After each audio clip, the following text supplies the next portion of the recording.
Good morning. Exodus chapter 12. The Lord said to Moses and Aaron in the land of Egypt, "This month is to be the beginning of months for you. It is the first month of your year. Tell the whole community of Israel that on the 10th day of this month they must each select an animal of the flock according to their father's family, one animal per family. If the household is too small for a whole animal, the person and the neighbor nearest his house are to select one based on the combined number of people.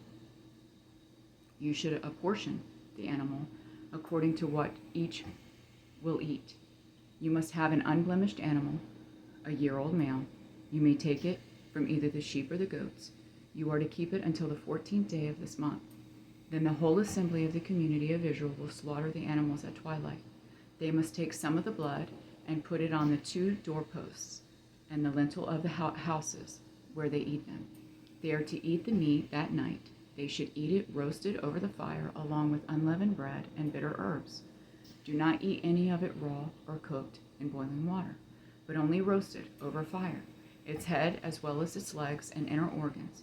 You must not leave any of it until morning. Any part of it left until morning you must burn. Here is how you must eat it. You must be dressed for travel, your sandals on your feet and your staff in your hand. You are to eat it in a hurry. It's the Lord's Passover. I will pass through the land of Egypt on that night and strike every firstborn male in the land of Egypt, both people and animals. I am the Lord. I will execute judgments against all the gods of Egypt. The blood on the houses where you are staying will be a distinguishing mark for you. When I see the blood, I will pass over you. No plague will be among you to destroy you when I strike the land of Egypt.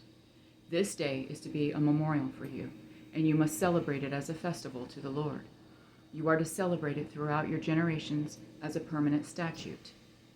You must eat unleavened bread for 7 days. On the first day you must remove yeast from your houses. Whoever eats what is leavened from the first day through the 7th day must be cut off from Israel. You are to hold a sacred assembly on the first day, and another sacred assembly on the 7th day. No work may be done on those days except for preparing what people need to eat. You may do only that. You are to observe the festival of unleavened bread, because on this very day I brought your military division out of the land of Egypt. You must observe this day throughout your generations as a permanent statute. You are to eat unleavened bread in the first month from the evening of that 14th day of the month until the evening of the 21st day. Yeast must not be found in your houses for 7 days. If anyone eats something leavened, that person, whether a resident alien or native of the land, must be cut off from the community of Israel. Do not eat anything leavened. Eat unleavened bread in all your homes." Then Moses summoned all the elders of Israel and said to them, "Go, select an animal from the flock according to your families, and slaughter the Passover animal. Take a cluster of hyssop, dip it in the blood that is in the basin, and brush the lintel and the 2 doorposts with some of the blood in the basin. None of you may go out the door of his house until morning. When the Lord passes through to strike Egypt and sees the blood on the lintel and the 2 doorposts, he will pass over the door and not let the destroyer enter your houses to strike you. Keep this command permanently as a statute for you and your descendants. When you enter the land that the Lord will give you as he promised, you are to observe the ceremony. When your children ask you, 'What does the ceremony mean to you?' you are to reply, 'It is the Passover sacrifice to the Lord, for he passed over the houses of the Israelites in Egypt when he struck the Egyptians, and he spared our homes.' So the people knelt low and worshipped. Then the Israelites went and did this. They did just as the Lord had commanded Moses and Aaron. Now, at midnight, the Lord struck every firstborn male in the land of Egypt, from the firstborn of Pharaoh who sat on his throne to the firstborn of the prisoner who sat in the dungeon, and every firstborn of the livestock. During the night Pharaoh got up, he along with all his officials and all the Egyptians, and there was a loud wailing throughout Egypt because there wasn't a house without someone dead. He summoned Moses and Aaron during the night and said, "Get out immediately from among my people, both you and the Israelites, and go worship the Lord as you have said. Take even your flocks and your herds as you asked, and leave and also bless me."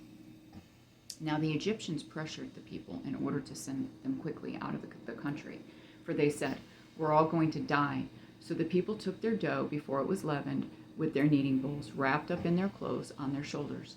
The Israelites acted on Moses' word and asked the Egyptians for silver and gold items and for clothing.